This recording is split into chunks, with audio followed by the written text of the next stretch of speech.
Ayan na po yung adobo natin. Ayan po yung pagkain eh. 네. Tagliatino. Taray nito. Ayan. Bon appetit po sa lahat. Thank you po. Let's eat.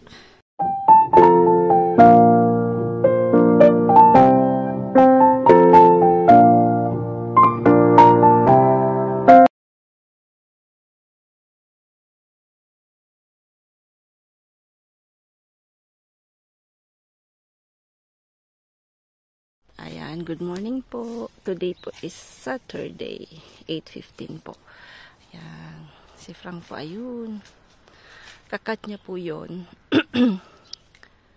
Kinakat niya po yan, yung po yung may mga turns. Taas kasi po hindi ko kaya. So, siya po yung siya na po yung magkakat. Napakatahimik po dito sa amin. Walang nakakamiss yung maingay yung gaya nung sa bahay ni mama pag umaga, daming kung ano-ano. But here it's wow, sobrang katahimikan. Ayan na po yung leeks natin, tumatayo na po sila, pero you see, ang daming tumubong awot-awot ng mga dimong pag nakatayo. So ngayon, sabihin ni papa ko, so ngayon sayang nga po na wala na si Papa kasi I know na po, grabe po yung sense of humor noon. As in, parang talo kami. Walang namanan konti ni ka-farmer yung pagkaano niya, pero talagang kakaiba po yung Papa namin. Ay, masarap pong kasama yun eh. So, sana makita ko yung mga early marami pa akong early photos namin nung nagpuputipot po kami kasama namin. Kasi mahilig po yun sa dagat. Yun. Pero hindi po siya mahilig sa tanim-tanim. Yan po ay namana namin kay mama. Tsaka kay mamin. Yun. Kasi po mayroon po kasi kami parang nag-alaga po kasi sa amin nung kami ay mga bata pa. Taga-Amtik po yun sa Ligaw Albay. Yun, si Mamin. Na binisita yun ni ka-farmer. Kaya pagka during summertime po noon, kaming dalawa ni ka-farmer pumupunta ng Amtik. So talagang naranasan namin dalawa yung punta ng bundok. Doon tumira almost 2 months. Yung kinakain mo lang is rice, tapos daing, gano'n.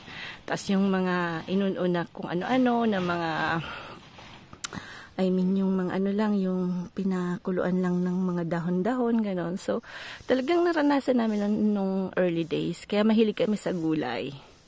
Pero lahat kami mahilig sa gulay. Pero, yun yung memories ko kay Mamin. Alam ko si ka-farmer gano'n din. Kasi pati kaming dalawa magkasama. Kasi yan, ikit-ikit yun kay Mamin eh. Sobra. Parang, dati nga si Mama medyo nagsiselos kasi. Laging katabi si Mamin. Anyway, pero love na love namin po yun. Yan. Ayan na po yung ating mga pananim. Tingin ko to po magbubunga na yung natin. Ayan. Mahina lang po kasi tulog pa yung mga tao dito. Alam mo mga French. Pero yung kapitbahay naririnig ko parang nag-aayos ng niya. Dami po kasi hanggang 11 o'clock matutulog. Imagine that. Si Frank gising na po ng 5 o'clock. Military to eh. So, ayan. Yun itong dinadali niya ngayon. Tapos mamaya, susimulan niya na po yung fences nung kanyang chicken. Tapos ako naman, ito po yung ang dadamuhan ko po to. Yung mustasa po natin, tingnan niyo po. Ayan, malaki-laki na. Kaya lang too much, bagasin ka dyan, oh. Parang,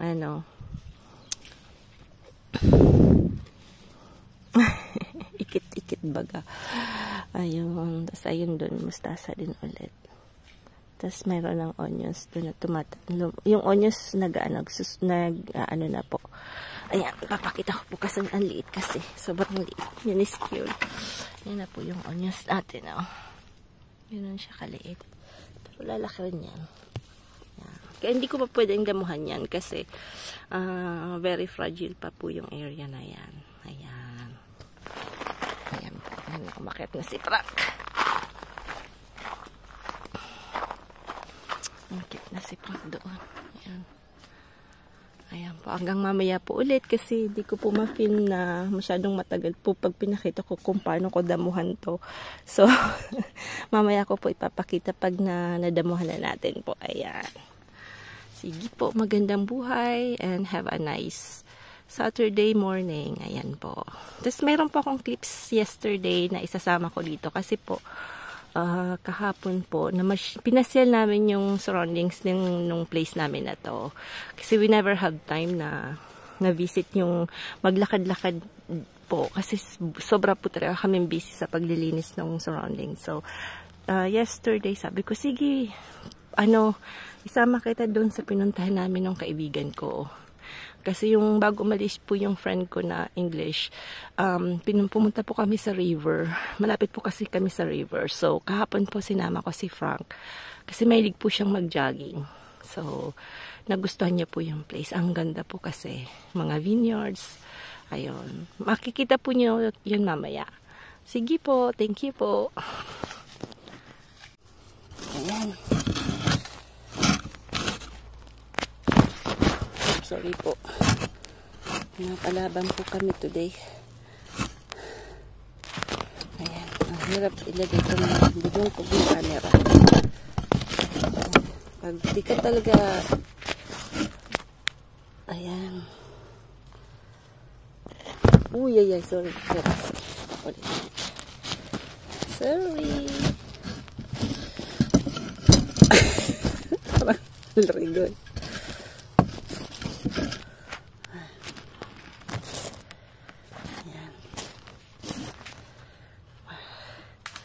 Bon, papabuji lang, ha? Wala. Bumbong lambong.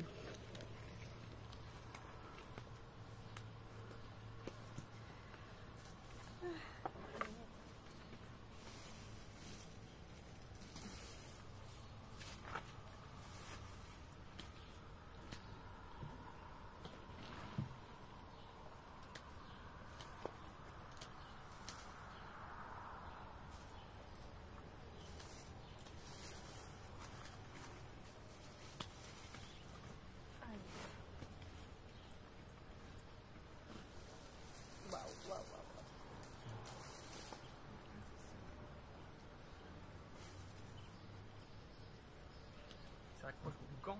Ouais. C'est beau mon gars? Parce que c'est pas ça devant. Moi j'ai encore un gong là-bas. Ouh! Oh, j'ai un laurier. Hein? J'ai un laurier là.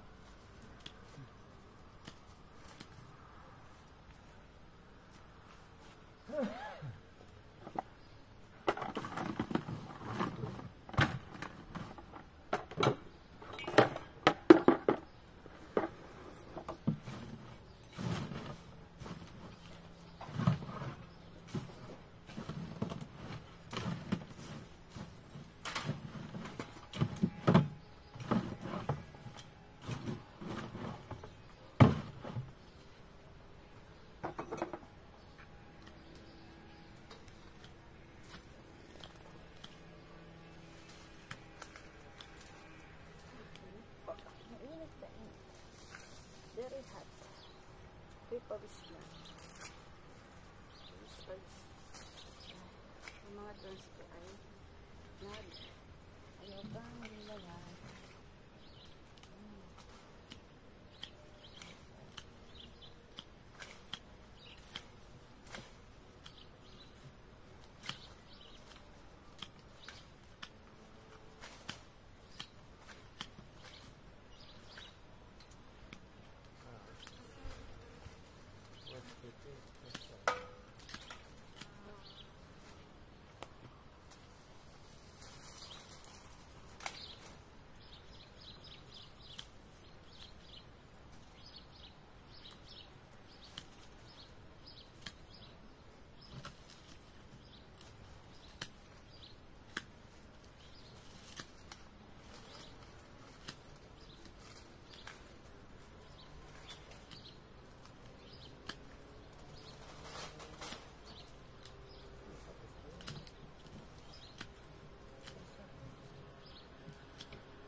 a encore de rose? Hein? De rose aussi? Ah ouais, il y a pas.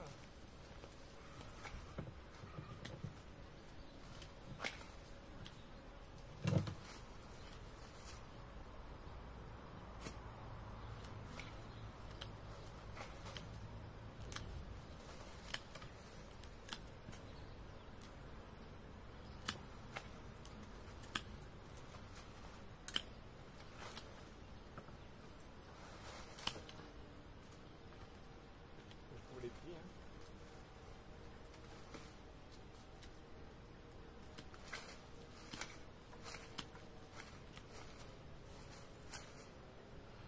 Ouais, pour trouver le prix.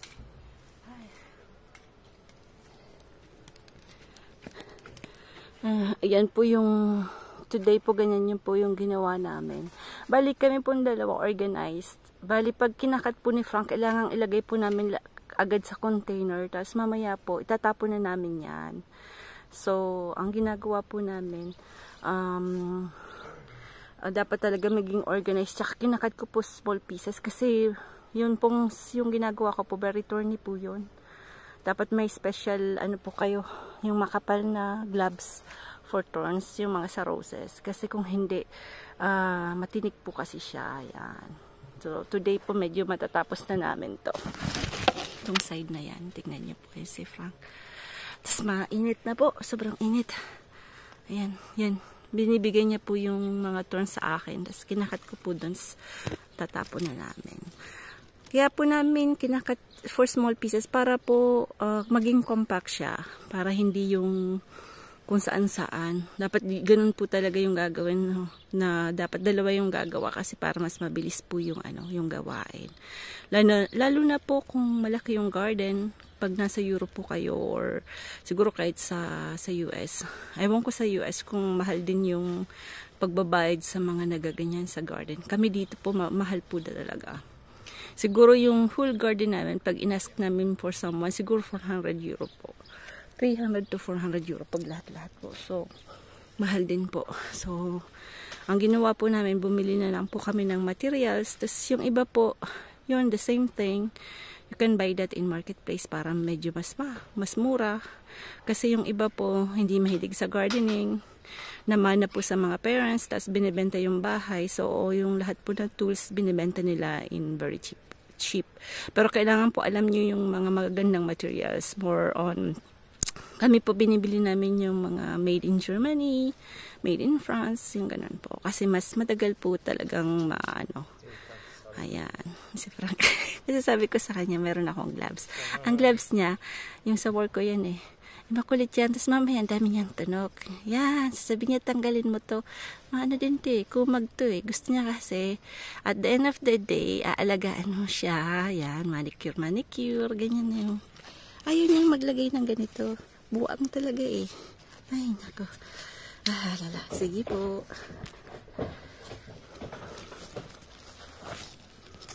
Have a sunny day today. Sunny day. Nagluto po ako ng madalian dito. Ayan. Ang oras na 11:10. Pupunta po kami ng Dishitri. Ang dumi-dumi ko po. Grabing uling, in, grabe. That's fun of working outside. Ayan. Nga bilisan. Iwanan ko lang po to. Kita nyo, sinintay na ako doon ni Frank. Ayan. Very sunny day. Wala pong blue sky po. Yung mga nagtatanong po kung nasaan kami. Nasa south of France po kami. Lapit po kami sa Spain borderline. Ayun. 2 hours from here to Barcelona. Pero yung first na parang lang po, mga siguro 25 minutes po. Ayan. Ay, hindi naman. Mga 1 hour siguro po. Yung Pertus yun. Ayan po, lalagyan natin ng tanad kasi magagata po ako ng langka. Nakakuha pa po ako ng langka na nasa antag nito, nasa can. Ayan, papakita ko mamaya. Nasa bahay po, prepare natin. Yan. Pulpugon yun po, pulpugon. Pag pinulpog, syempre, mabango. Hindi ko po ito linagyan ng water.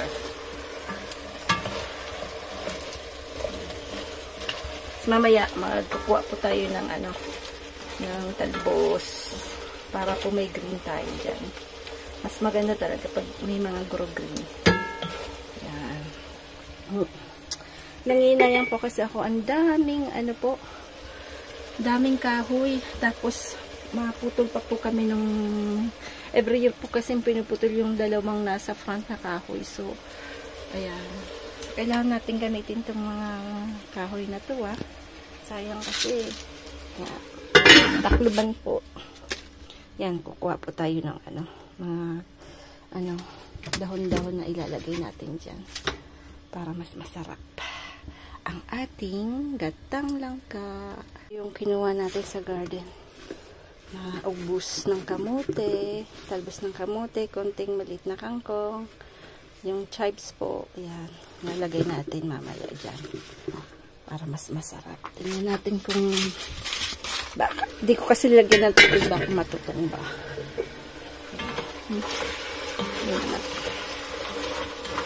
Lagyan ko na yan ng sili. So, we'll see. Yan, sarap na yan, tingnan mo po yung sauce. Sauce po pampiesta. Pagka yung sauce pampiesta, papasarap ang kain niya. Yan. Papadali rice natin yan, Tataba na naman tayo yan. Kaka. Pating. Nak ng pating. Pero wag masyadong karaba, Alay-alay lang po sa sa ating gatong. Gatong-gatong. Ito po yung namin dito, yung jackfruit. Ayan. Ang pangalan po dito, Jackie. Yung jackfruit. So, kami po, hindi swerte kasi hanggang canned goods lang po kami. Walang fresh na po dito. Walang fresh na langka. So, ayan. Sorry na lang po sa amin. So, mag-a-adapt ka po talaga kung gusto mong kumain ng mga things. So, uhugasan ko po yan, tapos ikakat ko po siya. Tapos, yun, ilalagay po natin dun sa ating manok. Tsaka yung mga kinuha po nating mga ubos-ubos. Ayan. Ito po yung parang maging sakot-sakot na konti. Kasi, ang maganda po sa mga greens, yung madami pong makukuha tayo dito. So, kahit magtanim po tayo ng konti, ganon. So, at least, ako po kasi dito sa France, wala akong nabibila ng mga talbos-talbos Pero alam ko sa Bordeaux, dun sa kaibigan ko, may mga nagtatanim po mga Vietnamese people. Meron po silang garden. So, yung friend ko po may kangkong. Hindi niya po namimiss yung mga vegetables na galing sa Pilipinas. Kasi sa Vietnam, almost the same po yung mga greens natin. So, ako naman, sadly here sa Perpignan, siguro meron din sa Perpignan, kaya lang malayo din po kami. So, ang nangyayari po, kailangan kong itanim lahat yung gusto ko pong kainin. Yung mga ganyan. So, ganyan talaga po. Magtanim at may aanihin. Wow. That's rhyme. So, medyo late. Yung kanin natin hindi pa kumukulo. So, at least okay naman. Hindi naman wala naman kaming hinabol na oras kasi today is Saturday. So, si Sam naman walang pasok. Si Frank naman walang pasok. So kahit medyo malate ka rin kumain, no problem, di ba po? Ayan, hanggang mamaya po ulit. Po yung natin, medyo malalaki po yung hiwa niya. So, ang ginagawa ko po, kinakat ko po siya. Ayan, kinakat ko ng ganito. Pero, na po siya, luto na po siya. Parang, yan, kinakat ko po siya ng ganyan. So, lalagay ko na po doon para ito po medyo maluto na. Kasi kung hindi siya, yung texture niya iba po. So, ayan. Dami ko pa pong maiba naman tayo. Binigyan ako ni George ng ganito. So, wala pa po akong time gawin siya. So, mamaya po gagawin ko. Tapos, ito lang din po yung ilalagay natin coconut milk. Yan. Wala pong nyug dito. Meron pong nyug, actually. Kaya lang, ang nangyayari, minsan bumili po ako, bulok na po yung loob niya. So, mahal din po. So, it's better for safety. Para safe po na hindi ka gagastos ng money. Then, after when you open it, hindi pala okay. So, yung canned goods naman nila, okay naman po. So, we adapt. Lalagay muna po natin to. Lalagyan ko po ng konting chicken cubes para magkalasa po ng konti. Tapos, ayan. Lagay po natin muna yung langka para ayan, matulaw po dyan. Usok-usok. Lagyan ko po siya ng bell pepper. Ayan, may bell pepper. Kaya yung kulay niya po ganyan. Tapos toyo. Yung light soy sauce lang po yung inilagay ko. Ayan, linagay po na natin yung yung coconut milk. Ayan.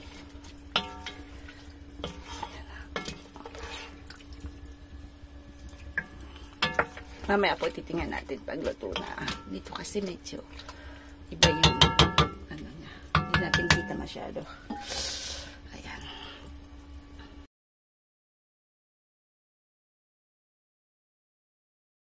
Yan, nilagay na po natin yung awot-awot. Yan.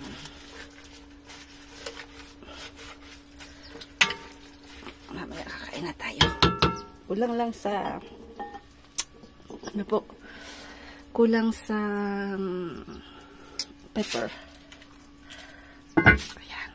Ang ginawa ko, si naman po linutuan ko siya kasi iba din po yung gusto ni Sam. So, mahilig po siya sa spicy. Mabilis lang po itong gawin. Ano lang po ito, bell pepper, konting kamatis, ang tawag nito, sibuyas, tapos bawang, oil olive, tapos may, dito po, lalagyan ko nitong Espanyol. Tingin ko it's a mix of, paprika, yan, onions, yun lang naman yan po. Kasi yun yung gusto niya. Tapos, mahilig po si Sam sa spicy, so lalagyan ko po siya ng flakes ng Korean, yung ito po, yung nilalagay sa kimchi. Yan. Kasi ang mga hilig niya rin. Kasi po ako ang nangyayari, siyempre gusto ko rin pong madami siyang kumain kasi medyo matamilig kumain ba. So, minsan, talagang pag gusto mo lahat masaya sa pagkain, parang akala mo restaurant yung yung bahay ba. But of course, hindi mo ito magagawa pag you're working kasi syempre, although pagka wala kang pasok, ganon. Pero yung pagka nung dati po nung nag-work ako, isahang lang po kami putahe. Tapos minsan nga dinadamihan ko na para yung sa lunch hanggang evening yun na po yung kakainin namin. At tapos yung sa kanin ganon din. Hanggang ngayon po 3 leche yung ko niluluto ko para po mamayang gabi hindi na po ako ulit luluto, di ba? Sayang din sa kuryente. Ayan, titingin natin kung masarap. Titingin ito, kailangan nating takipan. Ayan, yan kay Sam. Solve na yan siya. Nilagyan ko po ng sili kasi mahilig siya sa kalahati po nito kasi tumanghang eh. So, kalahati po ng sili. Konting tubig para meron din siya ng konting sauce.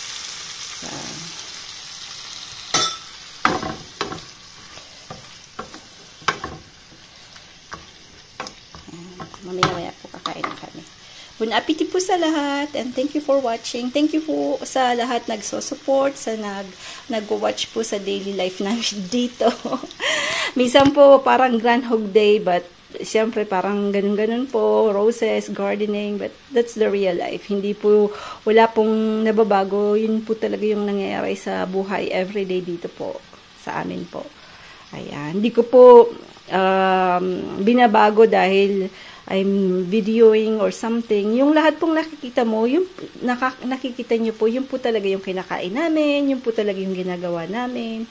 So, it's all parang yung totoong nangyayari pagka yung akala po nila pagka nakapangasawa ka ng foreigner, masarap ng buhay. No. Masarap mong buhay kasi that's really I wanted. Kumbaga yun po talaga yung gusto ko, yung gardening or something. Yung may kaibigan po ako mahilig sa city. So, she choose to live in the city. So, ganyan po. Kung saan po tayo masaya, yun po ang gawin natin. Kasi we have only one life in this planet Earth. So, why not enjoy it, di ba po? Na wala po tayong nasasaktan na ibang tao. Yun. That's life. Thank you po. Yan, saraduhan na natin.